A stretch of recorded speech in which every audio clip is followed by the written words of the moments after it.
Salam, Bapak Ibu Saudara jemaat yang Tuhan Yesus kasihi. Kita akan merenungkan kebenaran firman Tuhan. Namun sebelumnya, mari kita berdoa.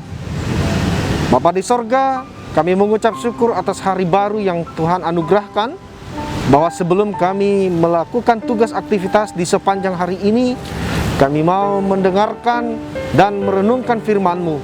Kami sungguh meyakini firman-Mu lah yang menjadi penuntun penguat di dalam kami melakukan tugas kami di sepanjang hari ini.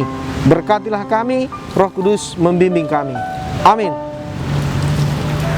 Mazmur 85 ayat 9. Aku mau mendengar apa yang hendak difirmankan Allah Tuhan.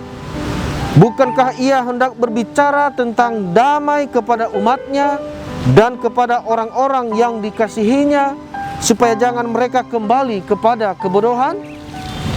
Saudaraku yang Tuhan Yesus kasihi, melalui firman Tuhan ini kita merenungkan dengan tema mendengar apa yang hendak difirmankan Allah. Saudaraku, mengapa Tuhan menciptakan manusia dengan dua telinga dan satu mulut?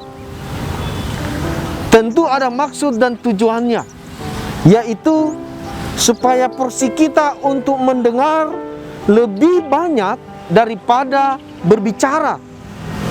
Hal ini sangat berdasar sesuai dengan firman Tuhan di Amsal 10 ayat 19 demikian, banyak mendengar tapi sedikit untuk berbicara, sebab di dalam banyak bicara pasti ada pelanggaran, tetapi siapa yang menahan bibirnya berakal budi.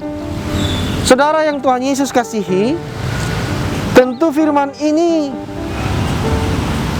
penting untuk kita renungkan betul dan untuk kita lakukan, supaya kita lebih banyak memberi porsi untuk mendengarkan firman Allah.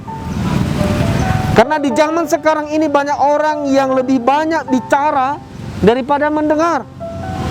Tapi kita tahu bicaranya itu asbun, asal bunyi, ombas, omong besar, tetapi tiada bukti. Bahkan semuanya itu omong kosong.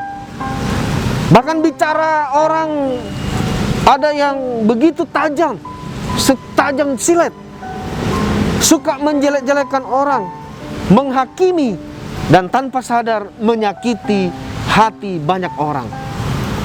Firman Tuhan ini tentu mengajak kita untuk apa? Untuk berhati-hati agar tidak banyak berbicara, supaya kita hanya mendengar apa yang difirmankan Tuhan saja, memberi telinga kepada sabdanya. Sebab jika tidak demikian, tentu kita akan menerima konsekuensi. Sebagaimana firman Tuhan misalnya di Amsal 18 ayat 20 dan 21. Firman Tuhan mengatakan, perut orang dikenyangkan oleh hasil mulutnya, ia dikenyangkan oleh hasil bibirnya. Hidup dan mati dikuasai lidah. Siapa suka menggemakannya akan memakan buahnya. Saudara, firman Tuhan ini tentu ada konsekuensi, ya? Ada konsekuensi jelas apabila kita menggemakan lidah kita, apabila kita tidak menguasai lidah kita, ada konsekuensinya. Penting sekali bagi kita untuk melatih diri mendengar. Mengapa? Karena sering kita jumpai banyak masalah atau perselisihan terjadi sebagai akibat orang tidak mau mendengar.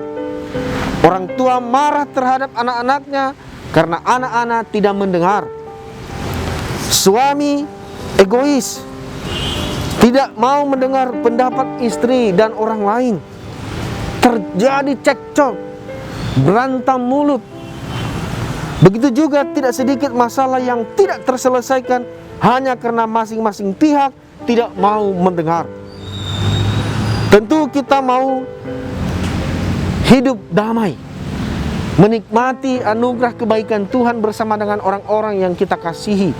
Oleh karena itu, mari kita memberikan porsi yang besar untuk mendengar satu sama yang lain. Terlebih dalam kehidupan rohani saudara, kiranya kita lebih banyak mendengar. Mendengar adalah hal yang sangat penting untuk pertumbuhan iman kita. Sebab iman timbul dari pendengaran, dan pendengaran oleh firman Kristus. Untuk menjadi hamba-hamba yang taat dibutuhkan kepekaan untuk mendengar. Setiap pagi ia mempertajam pendengaranku untuk mendengar seperti seorang murid. Tuhan Allah telah membuka telingaku dan aku tidak memberontak, tidak berpaling ke belakang.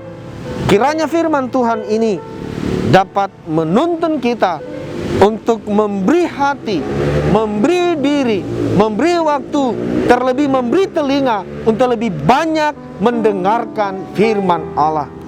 Mendengar firman Tuhan kiranya menjadi kebutuhan utama kita dalam seluruh kehidupan kita hari lepas hari. Tuhan memberkati kita, Tuhan memberkati firman-Nya. Kita berdoa. Bapa di sorga, kami mengucap syukur atas firman Tuhan yang boleh kami renungkan saat ini. Biarlah kami dapat menggunakan telinga kami untuk lebih banyak mendengarkan orang lain, terlebih mendengarkan firman Tuhan. Karena firman-Mu lah yang menjadi penuntun dalam kehidupan beriman kami, agar sampai pada tujuan dan rencana-Mu di dalam kehidupan kami, pribadi lepas pribadi. Terpujilah Tuhan Kristus Yesus yang telah memberkati kami atas firman ini. Amin.